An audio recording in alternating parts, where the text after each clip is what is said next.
Greetings, Peggies, and welcome to Board with Video Games, the gaming podcast that strives for the right balance of coverage for the games you play on your table and on your television. You can think of us as the bacon and eggs of gaming podcasts.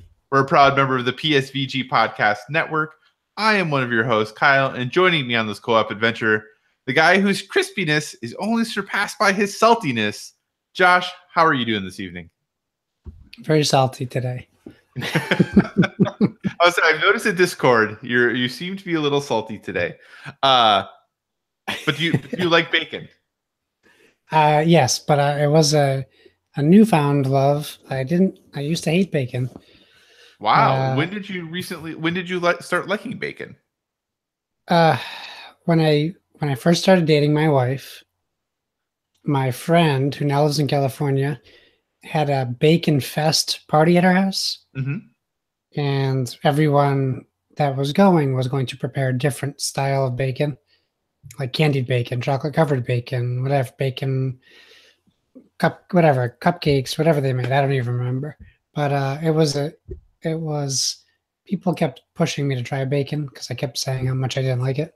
I'm like, I don't need to try it. I know I don't like it. But it was a way to get my current girlfriend to meet my friends for the first time. So it was more of a social obligation.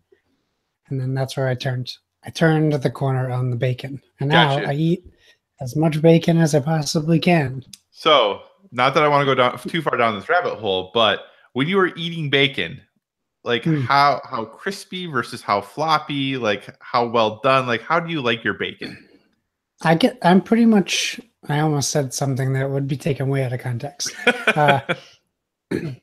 I don't mind. I prefer crispy bacon. But Alexa's hearing me somehow. I'd said crispy bacon, Alexa. What is going on? You're going to end up with like pounds and pounds of bacon at your door tomorrow. So not black. It can't be like charcoal-y. It has to be crunchy. Okay. But still moist, if that makes sense. Yeah. I'm okay if it's not thoroughly cooked, but I don't like it when I'm judging if it's not cooked enough or not. It can be like chewy, but I don't like if I look at it and question if it's safe to eat. Gotcha. So when you hold it, are you okay if it flops, or does it have to be rigid? Yeah, I'm all right with it. I'm all right with a floppy piece of bacon. Okay, floppy bacon. I'm a big fan of bacon. What about you? I'm a big fan of bacon in general. Okay. I just don't like it when it's super overdone. We actually when we go visit my wife's parents, we go visit a specific butcher that is not too far from them, and that's where we buy our bacon from. And then we'll buy a whole bunch of it at a time, and then we freeze some of it. And yeah, I enjoy bacon, but I've also become quite snobby about my bacon. That, if I go to the grocery store and they have the super cheap bacon, like I don't even want to buy it. I'm like, like it gets the job done, but it's not really what I'm looking for. So, but hey, you know what? This isn't a bacon podcast, though. I don't know if I'm sure a bacon podcast exists, but I bet we could make a pretty good bacon podcast. This is a gaming podcast. Thanks so much for joining us this week. As always, if you have any questions, feedback, suggested topics, hit us up on the social medias at Board with VG on Twitter and on Instagram, where Josh posts all of our sweet pictures of all of the things he's playing, and I occasionally post a picture of something I am playing. You can find us over on Facebook at facebook.com/boardwithvg. And again, if you want to communicate in the long form, feel free to send us an email, boardwithvg@gmail.com. And no matter the social media you're using, use that hashtag boardwithvg so that we can all be in the conversation together, and we don't necessarily have to tag each other all the time. We can just use that hashtag to find out what people are playing and what they're talking about in regards to games and what is going on. But hey, that's enough of this housekeeping stuff. Let's talk about some awesome games. Josh, what have you been playing on your tabletop, sir? Well, I finally got Azul to the table. I know that I'm sure people saw the pictures. I'm hoping they did. Or I should say floor, because that's where we play our board games now. Which still bothers me. I wish I could put my dining room away from the baby's room. But alas, we are living the lives of floor people. So that's how we'll play. Azul, I'm assuming I'm saying it right. I've only heard it said that way. That's all I've ever heard it. Is essentially to describe it, people I think often describe it as a tile laying game. It's not necessarily a tile laying game Like Carcassonne. like Carcassonne, like something you might picture, but it's literally floor tiles that you are placing. Um, so I have the instruction booklet next to me just so I reference the things correctly. So in a 2-player game and a 4-player game, you play with different amounts of um, what they call, and then I remembered where to look, and now I don't see it. Factory displays, and essentially they look like coasters, circle coasters, and that's your factory display, which essentially is going to hold your display tiles that you'll draft as you play through the game. So in a 2-player game, you set up five displays in a circle, and then you leave a space in the middle, which they consider the center of the table. And you put 4 tiles out of a bag. You put all the tiles in the game into a bag, and these tiles are different colors, and some of them have patterns on them, and some of them are just a solid color. And you will draw 4 from the bag randomly onto each the floor display. And so what's going to happen from there is you're going to start drafting. Someone will get the first player tile, and you have a board in front of you. On your board, on the top of your board, you have a score track. And then to the bottom left, you have a pattern line grid. And you're going to fill that up first. And what it is 5 stacks or columns. In the top one, there's 1 empty space, and then 2, 3, 4, 5 going down. And next to your pattern lines is your wall, which is essentially what you're going to be matching your tiles up to complete a wall segment. And the very bottom, you have a floor line. And a floor line is a negative point line. And what happens is on your turn, you draw. So let's say the first floor display has 2 blues, a red, and a yellow. And you want to take those 2 blues. So you'll take 2 of them and you'll put them onto your pattern lines, how you decide. You can put 1 into the 1 space, but your extra 1 will have to go into your floor line to give you a negative point. Okay. Eventually.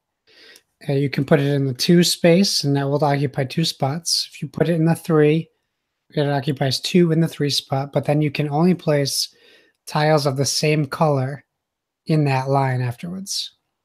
So extreme example, say you have to take 1 tile and it's a red and you have to put it in your 5 line space. Now you can only put more reds until you fill up that space. Okay. The tiles you didn't take from the display, you're putting in the middle of the table. And now these are starting to form a draw pile. So what you do is once you start, you're going to put the first player tile in the center of the table. The first person to draft tiles from the center will also take the first player marker and put it on their floor display, essentially giving them -1 point as their penalty for drawing from the middle. And as you'll play around, you'll play until all the floor displays are emptied. And then what you'll do is you'll simultaneously take your turn. We did it 1 by 1 just so we could keep track of who's doing what and score correctly. So what you do is you start at the very top of your track, and say you put a blue in the first spot, you will then, because that spot is full all the way, you'll take that blue and move it to the right onto your wall, and you'll put it in the blue spot. And then you'll do the same if you can with bottom ones. But if you move down to the 2 and you did 2 reds, you move 1 of the reds into the red. But now, because each line only has 1 color, you then discard that other red from the game. Okay. It goes into the box. And eventually, you'll draw the box back into the bag to draw it in the future. But what's going to happen is after you do this, and there's definitely there's a lot of strategy involved and a lot of ways to lose points if you don't pay attention to what tiles you're drawing. The game ends once a fully horizontal line is completed on one person's wall. Mm-hmm. However, you then go through a scoring phase because you'll also get extra points for completed vertical lines. You get extra points if you have like every single blue filled in on the available blue spots on the board. Okay. You'll get extra points if you actually completed 2 horizontal lines on your last turn. So the more horizontal lines you have, even 3, depending on how well you played your turn, Okay. works. So the scoring is, well, it's pretty simple once you figure it out. We had some issues. The rule book's only 6 pages long, and it wasn't super clear on how the center of the table drawing was going to take place. So we had to do some trial and error to make sure we were doing it right. You know, it's a big part of the game, so I really didn't want to house rule something that could affect the entire outcome of the game. So I won the first game by 2 points, but we both liked it enough. We immediately played a second game, and then I beat her again by a little bit more than that. But they're 2 close games, so I think the game will change wildly with more players because of different options that will be available to you and the situations you'll be forced into taking more negative points. Right. But it's a very pretty game. The design is incredible, and I really enjoy the gameplay style a lot. So this will be something that I try to introduce to more people and play more often. How do you think it would? Because I know you said that obviously it'd probably play it differently. Do you think it would play it better with more people? Because I've heard that 2 seems to kind of be the best way to play this game, but I don't know if that's true. I'm interested to find out. I don't know. I think it's one of something I definitely can't say for sure. Like because like Sagrada, I think that plays equally well with 2 or 4 players. So Azul could be the same situation, or maybe 2 players could be better because it can be a little bit more intimate and a little bit more take your time. Because we were like, I think we might have the voice on at the same time, so it wasn't something I really necessarily felt like you don't need to pay extremely close attention to, unless you want to. Like I know some people can't stand having other distractions going on.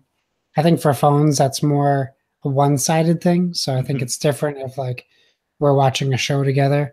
Right. But I don't know. I'll report back once we get our friends to play with us, and we'll see how it plays. But did you ever end up biting the bullet and getting that? We have not gotten it yet. We've thought about it and I've talked about it many times. We just have so many games that we haven't played yet that it's really hard for me to justify getting another one, especially with all the Kickstarters I've backed recently. Yeah, I hear you.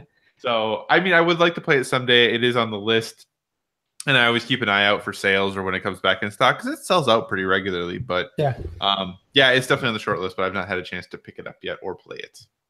Cool. What about you, my friend? So, I was debating what I wanted to talk about, and this is the game I'm going to talk about today, but it's kind of a cop-out because I've only played it via the app. However, that is the only way I will ever play this game because it's not a game my wife will ever play with me. It's not a game she's interested in. It's not a theme she particularly cares about, and it is a style of game that is much more up my alley than it is her alley, and that is the game Baseball Highlights 2045. Have you heard of this? Have you played this before ever, Josh? I've heard of it, but I've always been turned off by the theme, but that's just me only knowing the name of the game. Right. And, I totally understand that. I'm a huge baseball fan. So for me, I always thought this was kind of interesting. It's designed by Mike Fitzgerald, printed by Eagle Griffin. It's got a pretty strong fan base this game does, and there's a ton of expansions for it. Like there are so many promo cards for this game. It is kind of overwhelming, actually. But I never really understood like how this game would work or how it would feel like baseball, right? Because it's basically a deck building game that is also a baseball game. And the game is actually pretty simple. And the idea is that it's the year 2045. Baseball has had in like the late 2030s was almost going extinct. Like people were almost not watching it anymore because the NFL had become so popular. So baseball pulled out all the stops and created all of these new robots and cyborgs that play along with still quote unquote natural players. And that's where you get to Baseball Highlights 2045. So you have three classes, if you would. You have naturals, cyborgs, and robots. And on your basically how the game works is it's played over 6 innings, but you play a series. So you're going to play like a best of 5. And you have a deck of, I think, 15 cards, and you draw 6 of them for your hand. And that is going to be the only 6 card, most likely the only 6, maybe 7 cards you're going to play over the course of that entire game. You basically are going to play 1 card an inning. You have a little player board, and on your player board, you have a place to play down your cards. You have a baseball diamond, so you can see like what bases folks are on. But on your turn, basically, you play a card from your hand.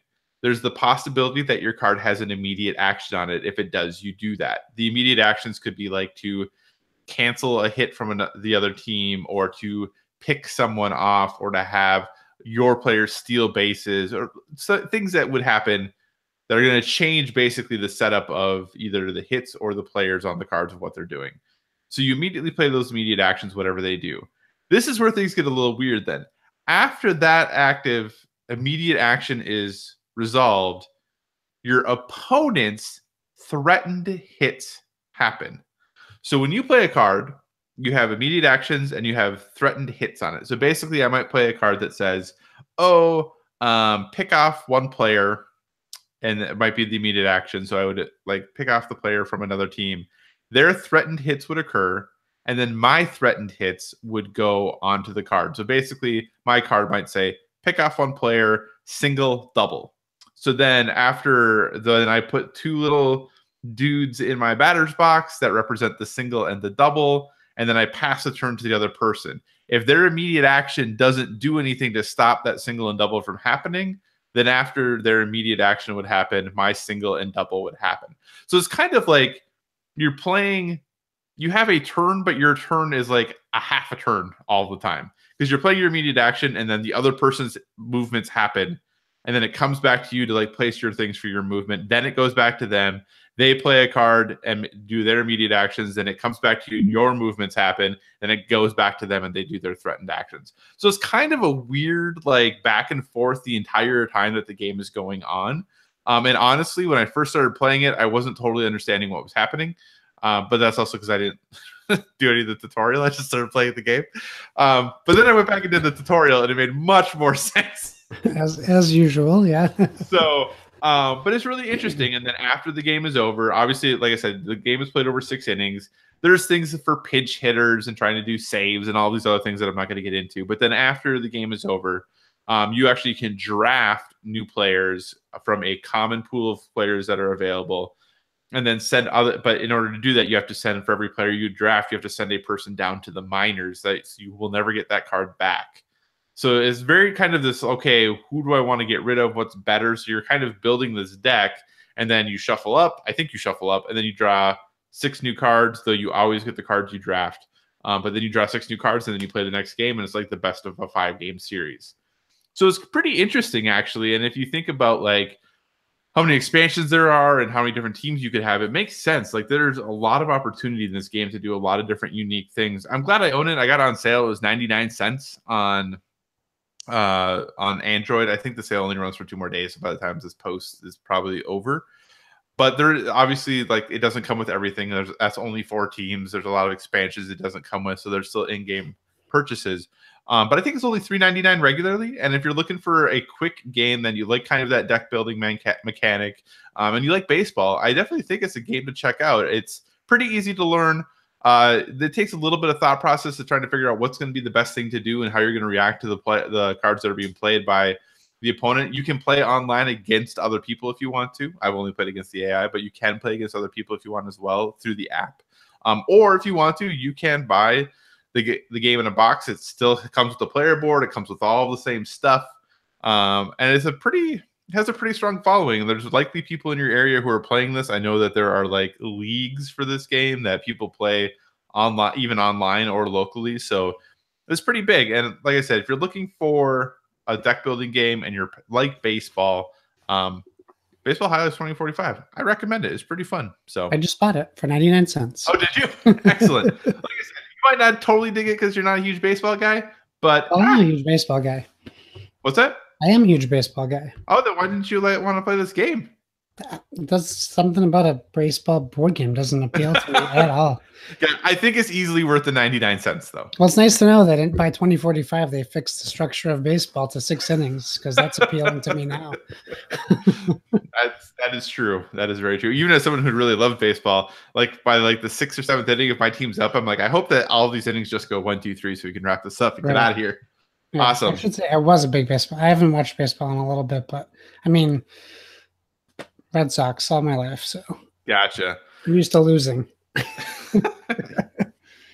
So hey, those are the board games we've been talking about. Let's switch it up and talk about some video games. Josh, what have you been playing on your television, sir? Okay, well, I mean, I don't think there'll be too much of a surprise. I did post some pictures as well. I will say, if you listen to what so last week when we talked about, I started Far Cry 5.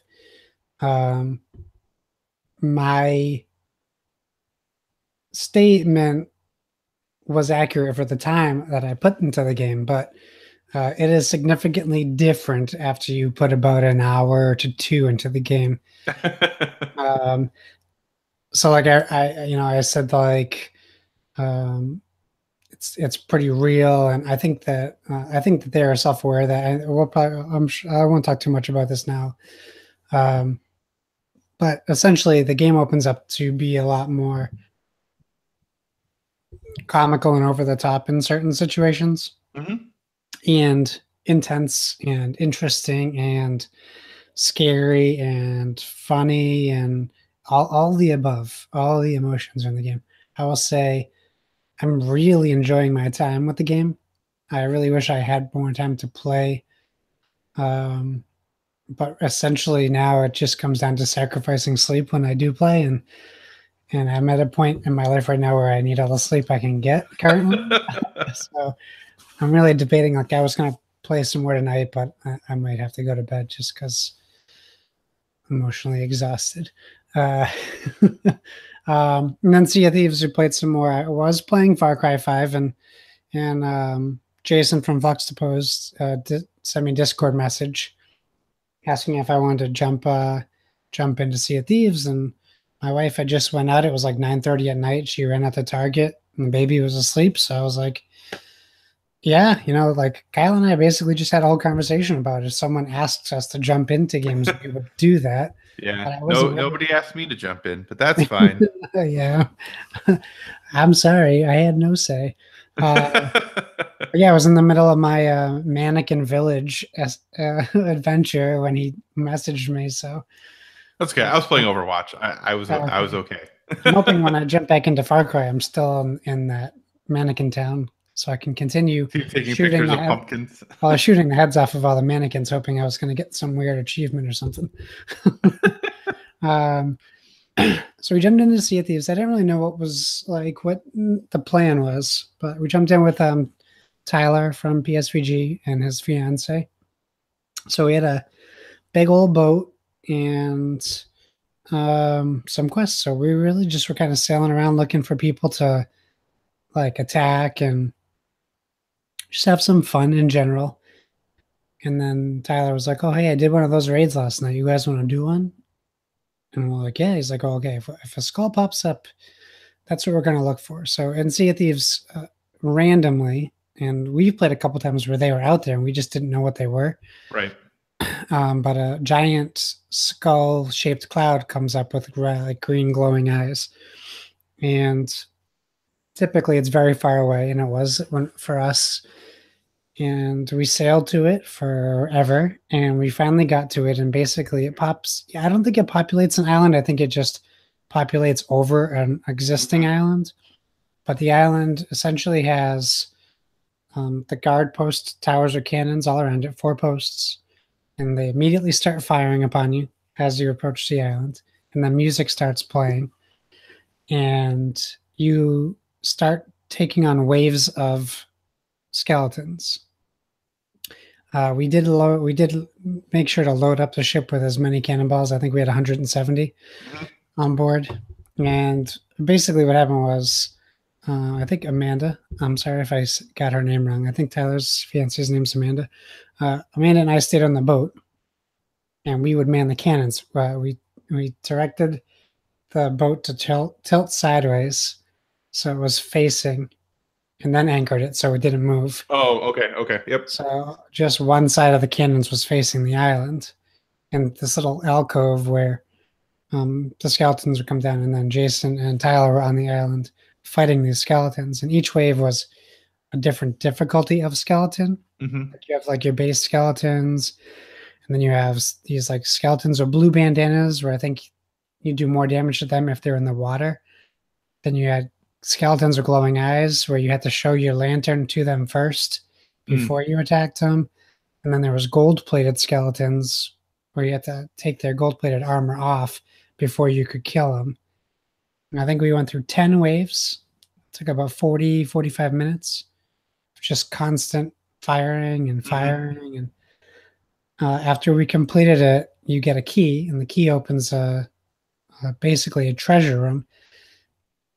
And inside the treasure room, we found maybe 15 to 20 chests and skulls and barrels, and loaded them up by one into the ship, and then had crippling anxiety, hoping No one would catch you. no one would catch us on our way back. Yeah, then we got back, cashed them all in. I think we got like 17,000 gold coins. All my reputation increased at every vendor. So like my character is like formidable now. So it was really cool. I had a great time with it. I don't think it changes too much about our previous conversation about Sea of Thieves, Right. because if I That's do a it fun thing to again, do with 3 people. right, or if I do it again, it's just going to be doing that same thing again, Right. because a raid's a raid's a raid. So like it's just another repeatable thing. But it's definitely a better way to get more treasure and gold. Right. But that's pretty much been the sum of my video gaming. Gotcha. So, very briefly, the wife and I tonight actually started Lovers in a Dangerous Space Time. Oh, I like that game. We got halfway through the first world, I think. So, stage like 3 or stage 4 of the first world. Then we called it a night. That game's fun. Like, it's a fun little game. We're playing it obviously couch co-op. Yeah, I think you can play it by yourself, but you can play it up to 4 players. And basically, you're trying to, bring back love to the world, and you're flying your little spaceship around and trying to rescue all these rabbits that yeah, it's pretty crazy. And basically, you like one person is controlling like propulsion while somebody else is running around jumping on guns. But then sometimes you have to move for propulsion to move the shield, and so it's just trying to communicate. Similar to like Overcooked, where you're both yelling at each other to do different things, and neither one of you are doing the thing the other person you want the other person to do. So. But no, we went really well. It was fun. Yeah, it was good. We'll keep playing it. I asked after we're done. I'm like, all right, do you like this? Do you want to keep playing this? And she said yes, that she does. So we will continue to work on that until, and then after that, hopefully we'll play A Way Out. I have it, but she just hasn't wanted to play it with me yet. But we have to get those done before the Lego Incredibles game comes out. Because she very much wants to play that. So we will be playing that later. But hey, the other game that I've been playing very, very briefly, and I'm not going to talk about it too long, is I have been playing Far Cry 5. You said you're not very far. Have you cleared like one of the areas yet, or no? Like one of the 3? No, I'm in the sister. Okay, so that's where you started. In the Bliss. Okay. I've gotten through 2 cinematic storylines for her. Like, okay. She interrupts you a couple times. But the map's so big. Like, right. I just try to clear like a cleared path between places. Yeah. Yeah. I started with John. And the reason I started with John is very, I don't know, not because the game tells you to, but because the person who does the voice for it is one of the actors from Castle. So I Who is was it? like, Seamus Dever. Oh, okay. Yeah, who Mm-hmm. plays Ryan on Castle, Mm-hmm. does the voice for John. But anyway, so yeah, so that's where I started. I have that area cleared. I have finished all of the storyline stuff there. There's still some side quests and things to do, but the reputation of the area is maxed out and all of that good stuff. So I will probably actually jump over to the sisters area next, is what I'm thinking. Overall, I think for the PSVG group, I am probably the person who likes this game the least. Really? I like it still, but I don't love it. And I think maybe it's because it's just another Far Cry game to me, which I like. I like the Far Cry games, but not. I mean, yeah, they've changed some things with how you like level up and the perk points and like all that stuff. But the general everything else about the game just feels like a Far Cry game, which isn't bad. But I think, and maybe unfairly, with how awesome I feel like all the awesome things they did with Assassin's Creed and taking it to the next level, Yeah. I was hoping that maybe, which I don't know, probably me putting unfair expectations on the team of like maybe they're gonna do something really, really different with Far Cry this time, and they didn't, which is fine. So it's still fun. Like I'm having fun. I'm still playing it. Like I'm gonna continue to play it. I just like, whereas like Donnie and stuff are talking about how he's like all he wants to do is get back to playing Far Cry. Like when I sit down, I'm like, is anybody online playing Overwatch? No, then I'm going to play Far Cry. But if people are playing Overwatch, I'm still going to play Overwatch first. We should try some Far Cry Arcade. Have you tried that yet? I have not tried the arcade yet, but we should do that and play some co-op because I think that'd be fun. Yeah. But yeah, so that's where I am with Far Cry. But like I said, it's good. It's not. There's nothing wrong with it. There have been. I know there was some people on the Twitters having Twitter fights about bugs and being like, people being like, well, I haven't any bugs on Xbox. I'm playing on Xbox and I've had bugs. Have you? So yeah, I mean nothing horrible, but like things like some of them aren't bugs. Like I have had a few bugs of like I'll get out of my vehicle and then like I'll like go to do something, and then when I come back to my vehicle, like it's just like the steering wheel floating in midair. Or like especially like when I like things will blow up and they'll like fly like really gone like off the map. Yeah, like nothing bad, like nothing that's like game breaking or I'm losing progress or anything like that. Just weird glitchy like things that sometimes happen in open world games when you have so many things that you're not expecting. The one thing that does happen though, and this happens regularly and it annoys me, is I'll be talking to an NPC and they'll see a bear 8 miles away, and then they start screaming because of the bear and stop our conversation. And I'm like, had a bear kill a couple of NPCs while I'm trying to talk to them. Which that makes sense because there's a bear. Like then they're freaking out. That's fine, but like they start freaking out and running, and I turn around. I'm like, that bear is like way far away. Or like cult members will come up, like drive by, and like my meter will start to fill, and then they freak out, and I'm like, they're gonna keep driving. It's fine. I'm just like, just finish this conversation with me, please. So that's the only thing that I find annoying about the game. But yeah, otherwise I'm just running around with a shotgun and plugging people and blowing stuff up. So I started playing silently, and I was like, I don't need to. So I'm just running around with a shotgun. That's all I'm doing. It's pretty great.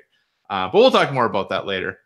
We're going to take a little bit of a detour. Typically, we jump into the topic of the show. We are going to get to our topic still today, but we want to take a minute to answer some of these email questions that we've had, emails/questions that we've had, because we've been skipping them the last couple of weeks because our topics have been so in-depth and insightful.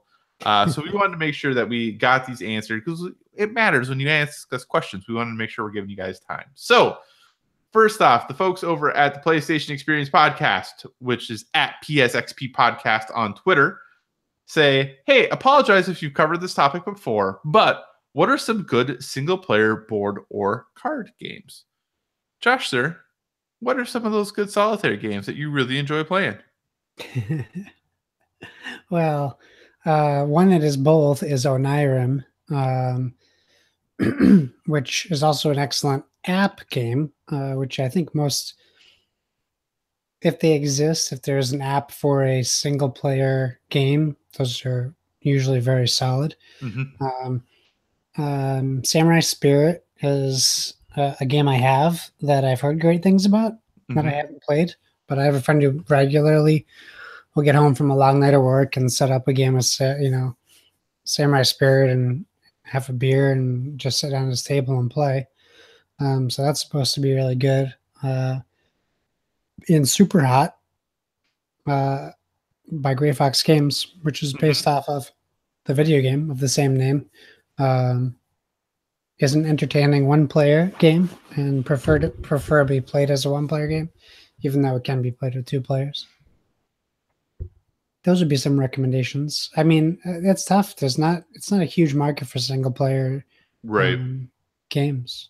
Yeah, I am not much of a single-player board game person. Onirum is probably the only like true single-player game that I really have, because I know we've talked about this before. When I'm going to play board games, I typically am doing this as part of a social thing. Like I'm doing it to hang out with people. If I'm going to play a game by myself, I'm usually playing video games. So yeah, Onirum is probably the one. There are a number of games that I own that you can play single player. You know, Stuffed Fables, which I've been talking about, you can play by yourself. A lot of like Pathfinder Adventure card game, you can play by yourself.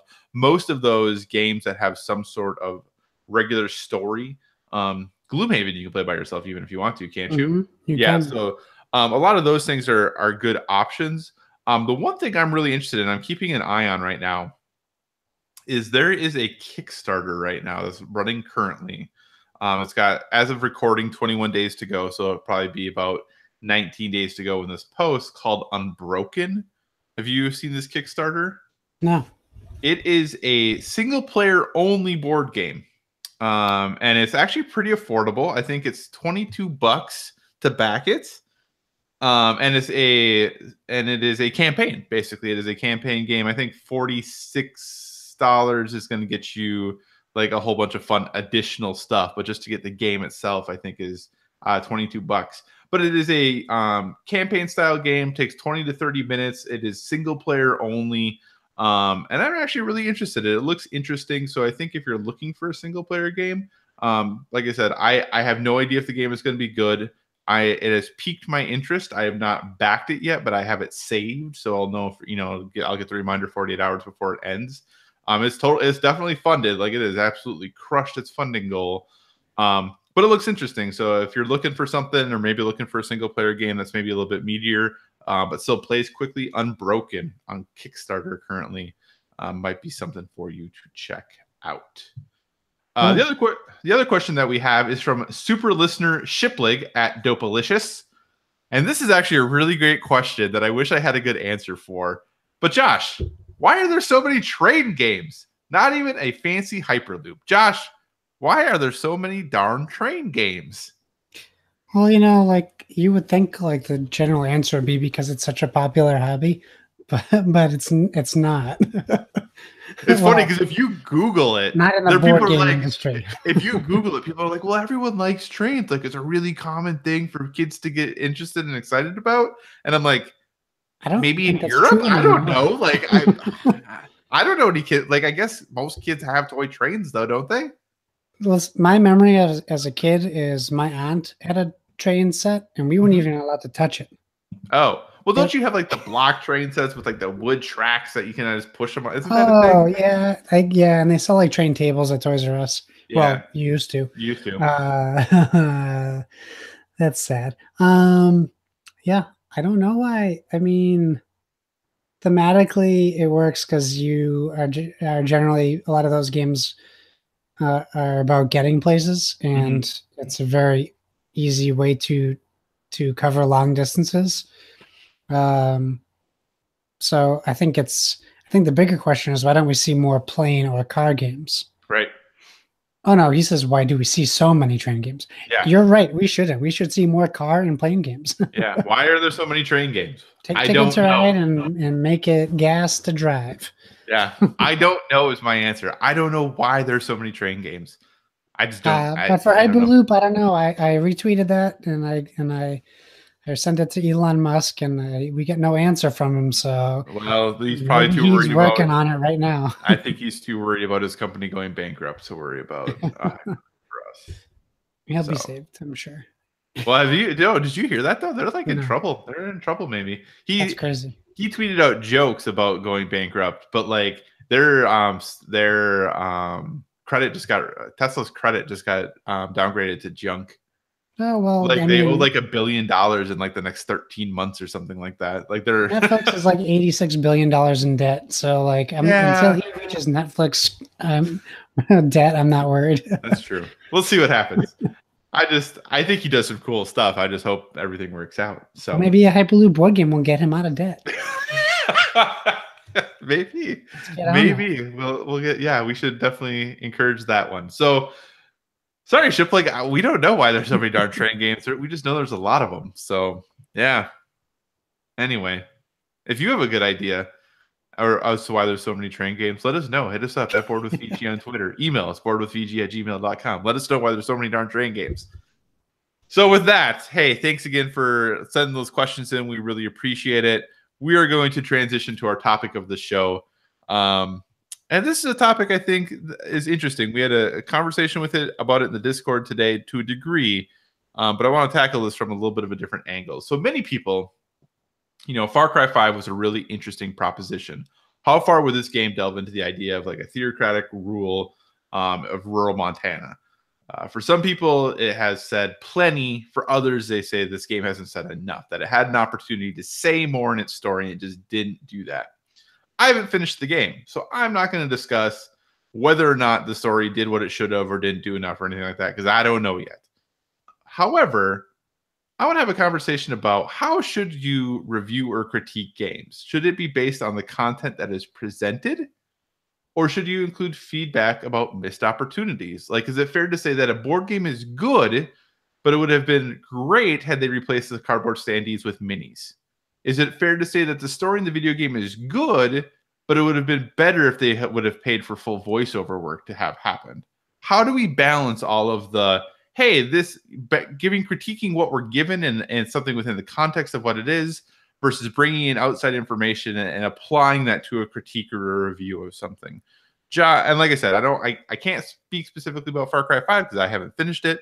But Josh, what are your thoughts on this general topic of conversation that is going on right now? I mean, if you look at the media in general, like it's something that it's always been a hot topic. Not consistently, there's been waves. I think there's a big difference between a critique and a review, though, and I think that's where the line gets blurred. If you're a reviewer, then you should be reviewing. That's your job, to review the content put in front of you. Your job isn't, you weren't hired to be a consultant on the film, game, book, or whatever you're reviewing. Mm-hmm. If that was the case, then your critique should be welcomed. But if you don't have knowledge of budgets, how things are made, the process, you can critique all day, but does that bring validation to what you're doing, and what does that do? Like, essentially, people critique anything. If they don't find something that they think is bad, they can make something up. So you could play Far Cry 5. It could be an incredible game. And if you review it for what you have, then you'll give it a fair score for what it is. Let's take Breath of the Wild, since it's highly regarded as like the best rated game, regardless of my opinion on it. So take someone who gives Breath of the Wild a 10 out of 10. It's perfect. They did everything right. You could easily take a person adjacent to them as a reviewer and says, well, it was a great game, but I really think it's like a 7 out of 10 because I don't think their story for Ganon was good enough. I would have written it better. Like, that's a critique that it's not founded on any merit. It's like, I could say, what's your favorite movie? I could have written it better. Like, that's a critique that you could ask me to prove it, and I could be like, well, I'll send you my spec script I wrote 15 years ago when I was in graduate school, going, like, any critique like that could be taken that way. Okay, so let me ask you a question then, sir. Yeah. So is it not fair then? Because what I just heard you say is that if I play a game and I don't think the story is very good, I can't knock it because I don't think the story is very good. I can't say like, hey, this game was like, I enjoyed the gameplay, but I didn't really like the story, so this game's an 8 out of 10. Okay, well, so based on my bad example, yes, you would, that would be contradictory of what I meant. But I mean, I mean, I guess it's all subjective then when it really comes down to it, right? And I guess that's why there's critics and why there's reviews. But I don't know. I feel like I have a hard time. I think it's different for board games and video games because in a board game you can make an observation that the game might be better with better pieces, but should it affect the gameplay? That's where the difference is. Like you could say like photosynthesis, you just played it, and then if you were like, well, this game would be 10 times better if it had Lego trees instead of cardboard trees because they won't deteriorate or whatever. Oh man, I never thought about Lego trees. That'd be a good idea. But like you could, that's a legitimate like observation. But then but people don't take into consideration what that means. So are you still okay with it being more money now with better components? Or now are you going to say it costs too much because there's Lego trees in it?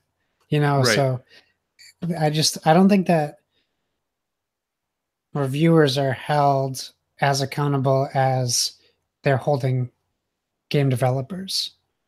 Okay. Not that they could be. Right. But I don't know. I feel like it's I don't know. It's such a like we had a conversation today, me and you, about Colin's review of Far Cry 5, right? And I actually didn't say anything about it. Or we briefly talked about it because you said because you felt weird about having this as a topic because of Colin's review. Oh yeah, well that I did, yeah, but yeah. I don't even read his stuff, and I know he's very popular. Yeah, I would like to point out that this was I sent out show notes prior to that video ever getting posted. Right, but it's just it's just what's at people. It's in the zeitgeist right now. Like so, like you know, and then I listened to Sean Capri talk about it too after we talked because you mentioned he said something, so I wanted to hear what he said as well. But I don't know. It's just like on the one hand, a reviewer's job is to pick apart a game, right? That's what their job is. But you don't have to view, and that's a one view. You can also view a reviewer's job just to review the content given to them, not necessarily to have to pick it apart. Right. So I guess because here's the thing that I run into, and I'm not saying that I agree or I disagree with some of the pushback that is happening, especially about Far Cry 5.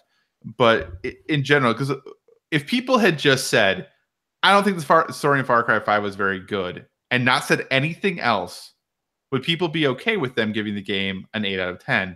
Right. Or if they said, I don't think the game is very good because it set up these expectations for me, but it didn't deliver on them, and I think that they kind of wussed out not delivering, it gets an 8 out of 10. Is one of those better or worse than the other? Yeah. Okay. So yes. If what you said describes what popped into my head, and I'm going to use a movie reference. I don't know if you remember it. Like maybe 5 years ago, they rebooted Predator. Oh yeah. And Adrian Brody in it, I think. Yeah, I think that sounds right. Yeah. So in the trailer, I would say, I think that the big trailer that came out for it, there was, let's say it was 2 minutes and 30 seconds, like a typical trailer running time. About 3/4 of what they used in the trailer wasn't even in the film. And it wasn't scrapped footage. It was shot to make a trailer to get people to go see the movie. So if you're a Predator fan and your expectations were this scene in the trailer where Adrian Brody's in the woods and all of a sudden 100 of the red tracking beams show up all over him, and you're expecting 50 Predators in this epic scene, and you don't get even a blink of that, yes, you're entitled to critique that. And it's basically clickbait for film. You know, they're getting you to pay $16 to go see a movie with the expectation of a movie that you're not going to see. So I think like if that's represented in a game where someone expects to get something and they don't get it, but it's something that they were led to believe is in the content, then yeah, I believe that that should affect a score. But I see your point, because if you're just reviewing the game based on the content, that would never affect your score, right? Because the content, it's not in there. Well, the thing, yeah, right, because that's the thing I wonder about is that how many people have you heard say it's going to be really hard to go to open world games, after Breath of the Wild because I'll want to climb everything. Well, during the whole Zelda and Horizon Zero Dawn fiasco, yeah. So would it be fair to have, if Horizon Zero Dawn 2 comes out and you can't climb everything, which you can't in Far Cry either, but nobody has said a word about that. I mean, you can get on some buildings and stuff. Get some grappling points. Yeah, but you can't climb all the trees. No. But in Horizon Zero Dawn 2, if you can't climb everything, and people are like, "Hey, man, this was a problem. You couldn't do it in the first one, and now because of Breath of the Wild, I just want to climb everything, so I can't give this game a 10." Is that okay? Because it's maybe not what they were intended. It's not what they want. It's not the thing that they created. But this other thing has given you the influence of say, hey, I really like that. Is it okay to knock that game down? Or does it not matter because it's mechanics? So you can say from a mechanics standpoint, this is better, where a story can't do that. Do you get what I'm getting at here? Yeah, no. And it strikes a nerve because I remember this happening. I've never felt like so defensive over a game like I did with Horizon Zero Dawn. Mm-hmm. And it was because of the Breath of the Wild stuff. And people were holding that against Horizon Zero Dawn, and nobody's asking for that. Right. Like it's great. You got to play a game where you could climb everything and fall off of everything. If that's what you're in for, that's great. But you can't go into, okay, this is where that line is. It's not a definitive blanket statement, but I don't think it's fair to go into a game with preconceived notion of your favorite game of all time being where you're going to review a game on, because you'll never find that game until the sequel you're waiting for comes out. Mm-hmm. Whether you know it or not, subconsciously you're waiting for your favorite game to get a sequel, and you're gonna score that higher because it's your favorite game. It's just how the mind works. With the exception of if a really terrible game came out of a franchise. Right. But like Uncharted, I don't think you would typically see scores go down for the Uncharted games. It's just more of the same game with prettier graphics. Well, I mean, it depends how you look at it. I mean, not to belittle it, but yeah, Lost Legacy went down a little bit. Uncharted 4 definitely didn't score as high as like Uncharted 2. Well, maybe it did. I guess I'd have to go back and look at the Metacritic. But like people thought it was too long. Like they were. But they were like around like 92 to 95, yeah, I think, sure. right? For all of them. Not Lost Legacy, but yes, the others. Right. No Drake, no score. Right. But no, I get your point, and I mean, you're entitled as a reviewer, as a human being, to judge anything against anything if you want to, but if you're an influencer and you're someone out there who has a following and people are listening to you, I think you owe it to people to be more fair, because not everyone likes your favorite game, and not everyone likes your favorite console, and not it's set, but I mean, you've just been asking me, what do you think about like that, the whole, because like I think you were in the same part of that conversation with me with Horizon and Zelda. Like, yeah. How do you think that affects? I'm a Sony fanboy, so for me, like what? But I'm a Microsoft fanboy, and Horizon Zero Dawn is my favorite game of all time. Right. I think it's an interesting thing. Oh, and also side note, I find it interesting that you brought up Predator, because aren't we getting a new Predator movie this year? Yeah, with Olivia Munn and Jacob Tremblay and yeah. Anyway, that's why I just thought it was interesting you brought up Predator. So here's where I am at with this, because I think it's interesting, and I don't know why it is Far Cry 5 that has really I don't want to like blossom this conversation so much, and maybe it's just because it's hitting a nerve with people, I don't know, But I feel like pretty historically, like when we talk about games, we compare them to other games, or we talk about like, oh, it would have been really nice if it did this, or it would be really cool if it did this, or it'd be really awesome if this had happened. Like I feel like we've done that, and we've always done that when we're talking about games and we're talking about the things that they like or things we like or don't like. And maybe it's because for Far Cry 5, from a story perspective, we don't have another game to point at that we would say, oh, if it had been more like that game, then people would take that criticism better, maybe. And I'm not saying it's okay to downgrade a game because you had some preconceived notion of what the narrative is going to be. I think the game so far for me has been a Far Cry game where it has this really compelling opening and then it just gets dumb. That's what Far Cry is, Yeah. And I think maybe people were hoping it'd be more than that, and that's fine if you did and it didn't work out. But I've never really played Far Cry because the stories were good. Right. Well, do you think like, so imagine we're in a world where Far Cry 5 did pan out to be the political assassin game, like that apparently everyone thought it was going to be. Yeah, do you think people would really have wanted that? I don't know, because I don't know if it would have been a Far Cry game then. I don't think it would have been. And that's where I just find it interesting more than anything, because I feel like we do compare games against each other and we do compare games against expectation. How often, like how much when I was talking about Ni no Kuni the other week was, and I was like, hey man, I really wish I would have appreciated this game more had they had more cutscenes and voice acting. Yeah. That's not what they wanted to do. Or like that's not the product they delivered. So is it okay for me then to project my idea of what it should have been and critique the game based off that? Because to me, that's not really any different, right? Right, but that's your expectation off of a game in a series. Right. So like your expectation is from experience. So I think that's different than comparing like Breath of the Wild to everything.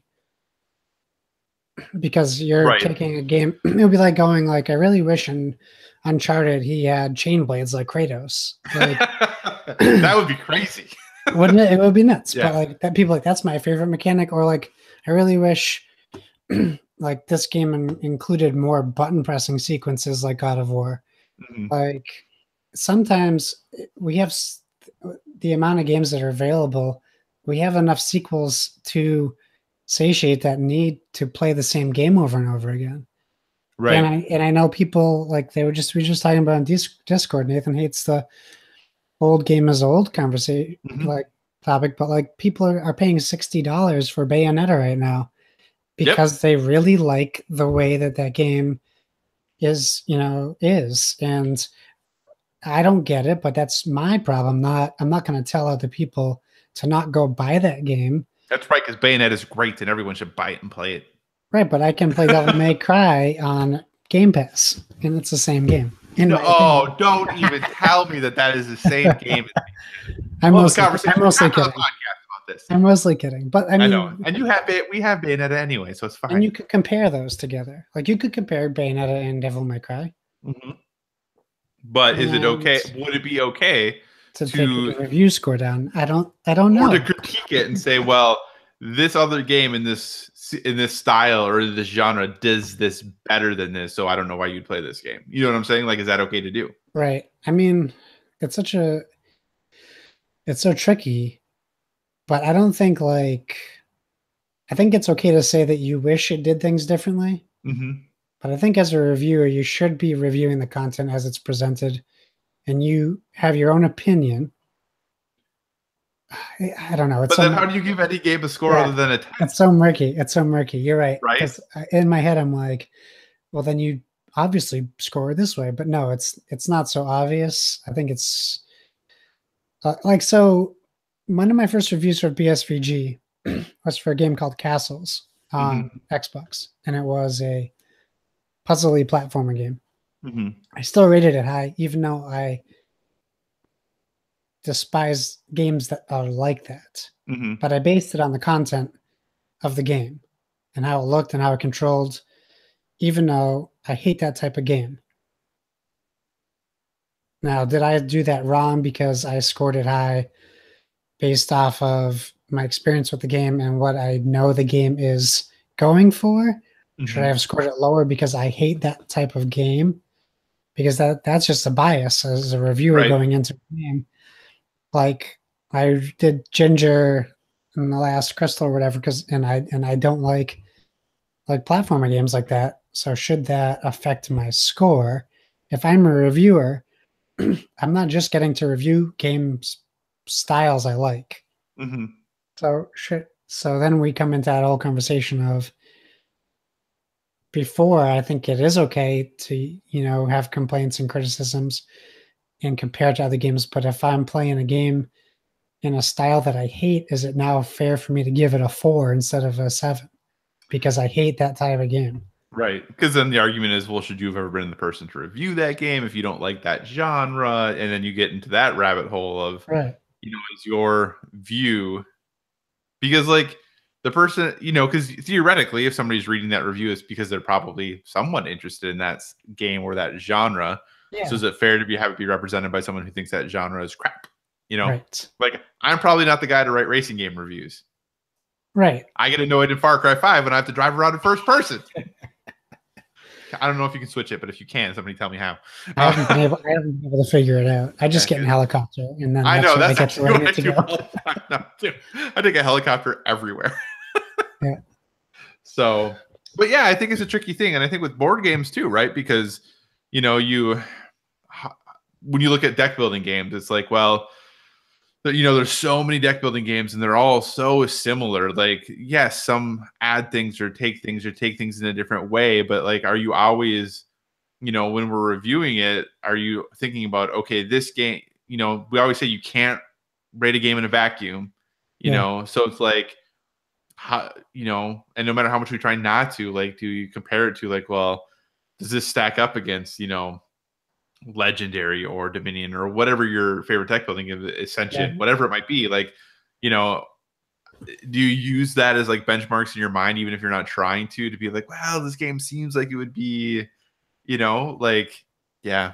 That's why I'm kind of glad I don't do reviews very often anymore. I just talk about games because I think it's easier to say, like, here's what I like, here's what I didn't like. But that's the thing that still gets me is that, you know, and especially with this Far Cry stuff, is if somebody had just said the story I didn't find very engaging or gripping and didn't say, I wish they had done these other things, but gave it the same score, would people have any issues with it? Right. I don't know the answer to I don't that. know either. I don't know either. And Yeah. I don't necessarily know if that's right or wrong. Like if the story Yeah. didn't get grip you, the story didn't grip you. Yeah. I think with the Far Cry 5 thing, I think it's just the reason why it's getting so much of a buzz right now is just because of the political Right. landscape right now, and people on both sides of whatever we want to call it are looking for excuses to come out and cause more controversy.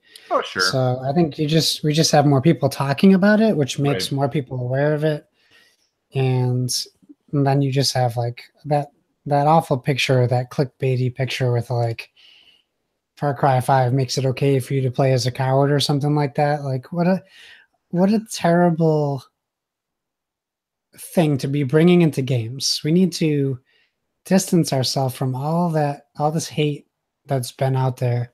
This is a release. This is your time off from the real world. Yeah, but I And mean, there are still people who make games that say something, so right, it doesn't have to be that. I mean, right, it can be game. You can still have games that say something and that do something. I think there is a stronger push towards games that um, say something more or mean something more than just playing the game. Not that there's yeah, anything wrong with that. Like that's why we're so excited, so good that there is so many games because there's something for everyone. Um, but yeah, I mean, to make it easier, like if somebody was like, "Oh yeah, the story Horizon sucks," so the game gets a 7. Okay, I guess. Like, what do you say to that then? right. I mean, if you don't like the story, then that's then you don't like the story. You know, like, Yeah. and like you said, I mean, I don't think a lot of people think pieces would be coming out about like, well, spoilers for Horizon here coming up. We really need to think about how we're moving towards the future, otherwise we're going to create our own downfall. So, and Horizon predicted the downfall of people in the wrong way, Right. you know, so the story sucks, you know, like I don't know, like so yeah, and I agree with you. I do think that there is a trend, or it is in vogue probably, to write you know, think pieces, if you would, about what Far Cry 5 could have been. Right. And I guess that's fine. Like, people can do that thing, I think. But I think also that, like, there's some projection there about, like, what Far Cry games are. Yeah. You know, they're dumb fun, as this game very much has shown. It's just dumb fun. Absolutely. So, but yeah. And I think the other problem is Wild Wild Country came out on Netflix. Oh yeah. Have you watched that at all? Have you heard about this at all? I want to watch it. I keep seeing it on my recommended lists. Yeah, I'm on episode 5 now. So you put that with, and then you start this Far Cry game, and you're like, oh my gosh, like, this is gonna so be a thing. So I can see it. Like, I can get it. There's a lot of that stuff going on right now, of specifically cult things, right. Other stuff. So, anything else you want to say about this, Josh? Do we have a definitive answer on this? Should you pull in outside stuff, or should you only go off of what you got? How does this all work, man? So while you were talking about it, I was just thinking. So I'm looking at the Winter Tales game, right, that I have. And I was thinking about, it's probably a little easier in board games because I can play this game, right? And it might not be for me, but I can still fairly review it and review components and review quality and pieces and other people's experiences. And it can be a little bit more of an open review for people to kind of get a better picture of it. With a video game, it's a very personal experience, I think, for the most part. So everything comes down to how you played it. You don't have rules necessarily telling you what to do and when to do it. So it's, you know, even whether it's a linear or open world game, the game experience is much more open, and then a board game is much more linear of an experience. So I would think it would be a little bit easier to review a board game unbiased, or be able to give it a review and include your own personal thoughts on it without necessarily affecting the scores of the game too much. How much do you think time plays a role in that? The amount of time it takes for you to play a board game versus the amount of time it would take you to play many video games. Yeah, I mean, it's huge because, like, you can't finish a lot of games, or 20 to 60-hour games, depending on the content. I mean, there are still some short ones out there, but you could probably play a game to death in 20 hours for a board game, depending on the game. Yeah. So you're also getting different experiences with board games, though.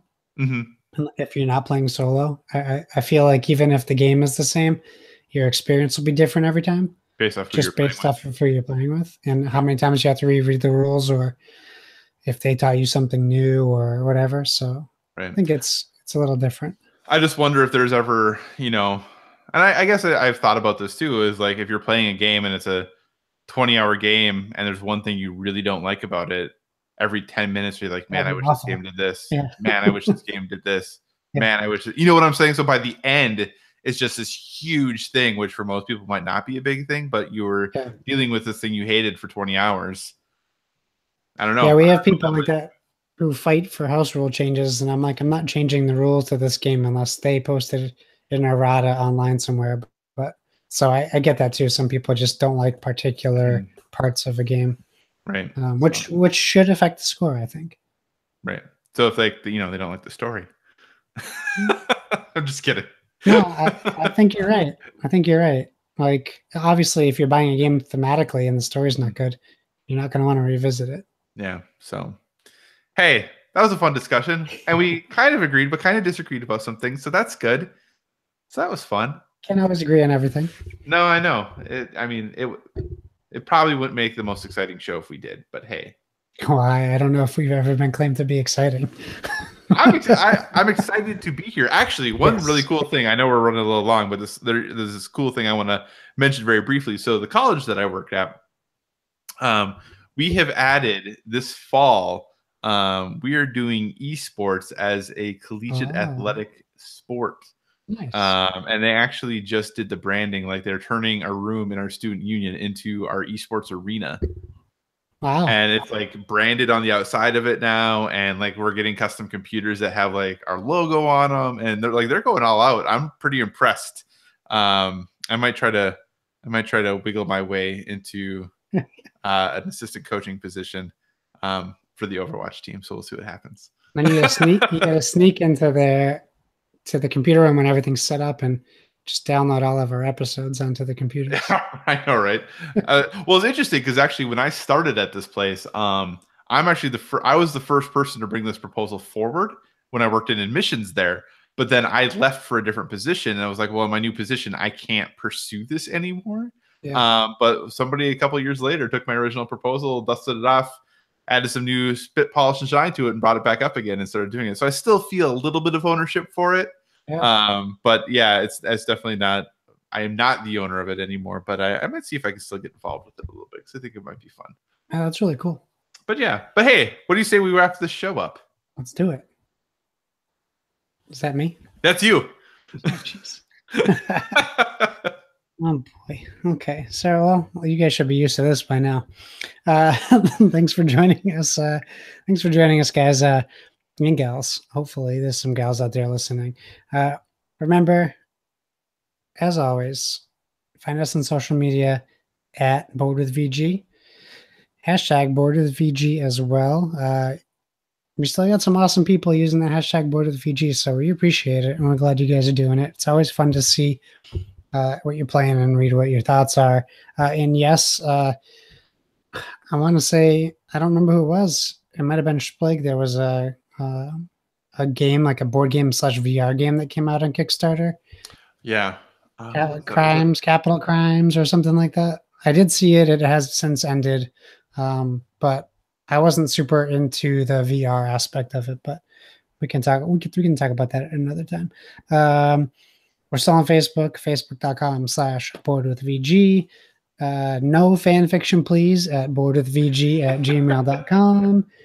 And I'll just plug my gaming stuff. So Why So Serious, SIRRIUS, on both PlayStation and Xbox. And I have a random Switch code. You can try to guess. Maybe you'll find me. Oh man, that'd be impressive if they did. Kyle, where can people find you? So I'm on all the social medias and on PlayStation Network, Xbox Live, Board Game Geek, all at Psychocross, CYCOCROSS. As always, if you have any suggestions for future topics, reach out to us on social media. Let us know what you want us to talk about. After listening to our conversation, today, did you agree with us? Are we full of poop? Let us know what your thoughts are. We want to know and engage in a thoughtful, respectful conversation with all of you all, because that's why we do this, and it's a ton of fun, and we enjoy when you interact with us. So that's it for us on this wonderful episode number 26. We are back on the rails, Kevin, so you can't be too upset. And as always, everyone, whether it be board games or video games, never stop gaming.